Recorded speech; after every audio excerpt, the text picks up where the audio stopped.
What's up, y'all? It's your boy eBay Fight Predictions in the building, and I'm gonna be breaking down Dan Hooker versus Michael Chandler. This is an awesome fight, y'all. But let's look at the stats, man. Dan Hooker comes as the number 6 lightweight in the world, has a record of 20-9. Fights out of Auckland, New Zealand, age 30, height 6 foot, and reaches 75.5. Chandler is not ranked in the UFC yet.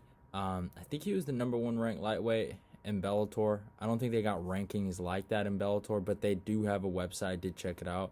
He's a former 3-time Bellator lightweight champion, but he's 21-5. Fights out of Florida, age 34, height 5'8", and reaches 69.5. So yeah, there's basically a 6-inch reach advantage for Dan Hooker, and there's just pretty much a 3-inch height advantage. So it's not a really big difference. Well, it is a big difference, but it's not something that Chandler hasn't faced. But we look at a guy like Dan Hooker, right?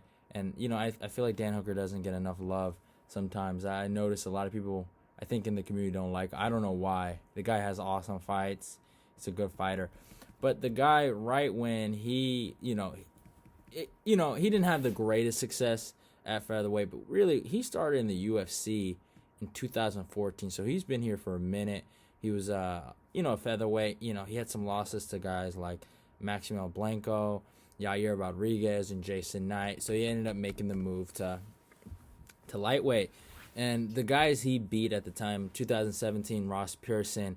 Ross Pearson was a good fighter back then, and right now he's kind of dealing with some issues, but he beat him fucking the knee in the second round. Then he fights Mark Dukesky, another surgeon contender, beats him in third round guillotine. Then beats Jim Miller in 2018. Let me see when Jim Miller lost to Dan. I actually want to see that because really Jim is super tough, super durable. Oh, all right, that's not that good for him. But so Jim was actually on a 3-fight losing streak right when he fought. But this is against pretty good competition in Dustin Poirier and Anthony Pettis and Francisco Trinaldo. And if we actually talk about the Dustin Poirier fight, that was like a majority draw. That was a really, really close fight. The Pettis fight wasn't that close. Trinaldo kind of had his way with him, but Dan Hooker killed him. That was death. And he destroyed him. And then he knocks out Gilbert fucking Dorino Burns at UFC 226. Mutilated him. Gilbert went for takedowns. Fucking Dan, cinched up a guillotine, kind of fucking, you saw the vagina that Gilbert had when he felt the. I'm sorry, man. I'm just saying, man, Gilbert looked like a pussy in there. I ain't gonna lie. That was probably Gilbert's worst performance.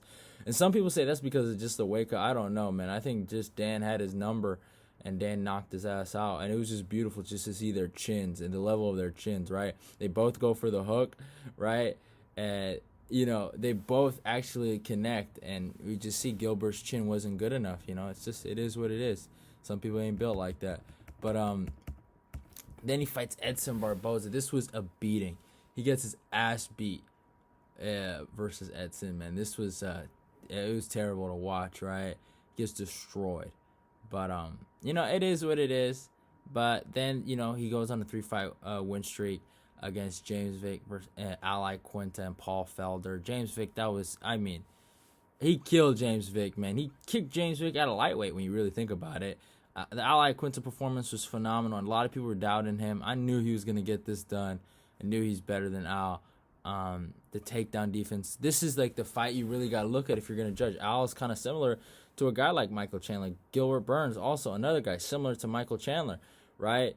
He kind of had his way with him, he might have ended Al's career. Al hasn't fought since that fight. It was embarrassing, Al got embarrassed in there. Then he had his split decision with Paul. I didn't like how close this fight was. Paul Felder's he's a killer in there, so you got to respect him. But I didn't like how close it was. Paul had his moments, but I think kind of like Dan, it was 2-2 going into the fifth. Dan ended up winning it with the takedown in the fifth round, and he got it done. And then he ended up losing to Dustin Poirier in a great fight. I thought he won the first 2 rounds. The third round was kind of like close because the control time on top. But it is what it is. Dustin did his thing, and he looked phenomenal. He challenged Dustin Poirier in a lot of areas in his boxing, in particular, where people thought Dan would have problems. Actually, I think Dan kind of had a lot of success, but he had too much success, and he kind of like drained himself, and then Dustin out-toughed him. And you could see the grit and experience, between those two guys. So, it is what it is. But now he's fighting Michael Chandler since then. Chandler, he's, had an interesting road. You look at his Bellator career. He's coming off that win over Benson Henderson, first round KO. Then he fights Sidney Outlaw. This was crazy, man. This was on the Fedor Rampage card. I'll never forget. It was nuts. He was supposed to fight Benson on that card, actually. And he ends up fighting Sidney. His in and out motion. The way his footwork, how he's so, his bouncy footwork, and the way he throws that right, it was just beautiful, man. He is more than just a wrestler. Then you look at his, Patricio Pitbull loss. This was insane. They had so much beef, piling up to this, and it was just really interesting to see how they just hated each other, and just, Pitbull ends up knocking them out. And the beef, really started from, Chandler had beat his brother Patricky and knocked his fucking ass out. And I don't know what he said to Pitbull, but he said something to him after he knocked out his brother. He went to the corner and was just talking mess to him. But Chandler has been an elite guy, right, for a long, long, long time. But he really came out the scene when he had the win over Eddie Alvarez. He destroyed Eddie. This was, phenomenal. And he choked his ass out. I was so impressed with him when he did this, and I was like, wow, this guy is legitimate. Then he had his fight with Eddie. I thought he won that. I ain't gonna lie. I thought it was super close, but Eddie did his thing in there. And then he had his losses to Will Brooks, right? And we all love Chandler, right? We all love Chandler's ability to knock guys out, his ability to take guys down, grind on them, and break them. And he does have that ability, right? And his ability just, to hop in and throw that overhand is amazing. But when he fought a guy like Will Brooks, Will was able to really stuff a lot of those takedowns. And Will said it. He does not have the heart that everyone thinks he has in the way he talks about it. He breaks. And Will, it was close. The first one was close. The second one was atrocious. The first 3 rounds, they were competitive, but Will, I think he figured him out. I really did. And he quit. I'm sorry. There's nothing I can say. He quit. He looked at, Will and was like, what happened? And now, rah. And he said, I don't want to be here no more. I want to see my African son that I adopted. And, he just wasn't there. And that's why I really look at this fight. I look at that Will Brooks fight. And that's how I match it up. Will Brooks is very similar to Dan Hooker, man. Will Brooks is a really competitive guy. He's a good fighter, I think. And Dan Hooker has great jiu-jitsu, great grappling skills. You've seen it against Dustin Poirier. He was able to take him down at least, I think, 3 times. At least they gave him 1 takedown. I know that he had fucking Poirier. Let's throw in his goddamn stupid guillotines. So it's like Dustin or Dan didn't get the credit for the takedown probably. But, he was implementing a lot of grappling, and I felt like he was the superior grappler to Poirier. But that's just my humble opinion. But when it comes to, I think Chandler will get some takedowns. I think he will have some success there. On the feet, I think he's going to have some problems. I think Dan's going to manage distance well with, the reach and the height. And, he's going to establish some knees. I think he's going to drop Chandler a few times. The only thing that Chandler is different from a guy like Gilbert Burns and Ali Quinty, he's just super explosive.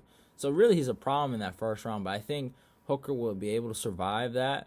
And then just kind of like let the round settle, and the takedowns will get harder, and the sprawls will become more frequent from Dan Hooker. And I think Dan is going to have his way with him.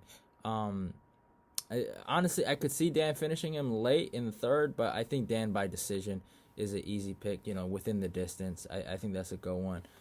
I think Dan he's on another level. than Chandler. I really do. I just honestly do. Nothing against Chandler, but this was the wrong fight to pick. If you want just your debut, like Dan Hooker's no schmuck, and stylistically it's a bad matchup for him. I thought he was gonna fight Kevin Lee. That would have been, he could have maybe broken Kevin Lee. Maybe he could have done something like that. But Kevin Lee's a hard matchup too. So, you never know. I think he thinks Dan Hooker can't wrestle. That's what I'm thinking, and I think he's dumb. I think a lot of people that think Dan can't wrestle, you're not smart. That's just it. He's a dummy if he thinks that, and he's gonna get dealt like one. I've seen a lot of people with a lot of disrespect towards Dan, and you're gonna like Dan. You don't have to like Dan. I don't know what it is that people say. People say he's privileged.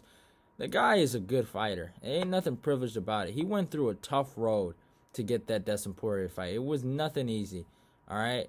You look at his last. Let's look at Dan's last. At least I think 8 or last 9. Right. He had to fight Paul Felder, Ali Quinta, James Vick, Gilbert Burns, Jim Miller, and Mark Duquesne, and then Ross Pearson. That is not an easy road. Those are his last 8. And then look at his last one was Dustin Poirier. So that's 9. That's not easy. All right? I'm sick and tired of people saying he's privileged. Okay? Fucking Kevin Lee. Some idiot said Kevin Lee. I respect Kevin Lee and Ali Quinta's path to the title. What did Kevin Lee? He beat Chiesa and then got an interim title shot? Like, what's wrong with you? Ow. What the hell did he do? I think his last one was Diego Sanchez and fought for the title. Like, don't be a fool. All right? Yeah, stop it. And I'm tired of people saying that. So, it is what it is. Love y'all. Goodbye. By the way, the video's ending. I'm going Dan Hooker by decision. Do not forget to follow my Twitter. Do not forget to follow my Instagram. Comment, like, subscribe, click the notification button. Some people are saying they're not getting my notifications. If you're not getting it, well, go click the fucking little ring button. All my links will be in my description. Love y'all and goodbye.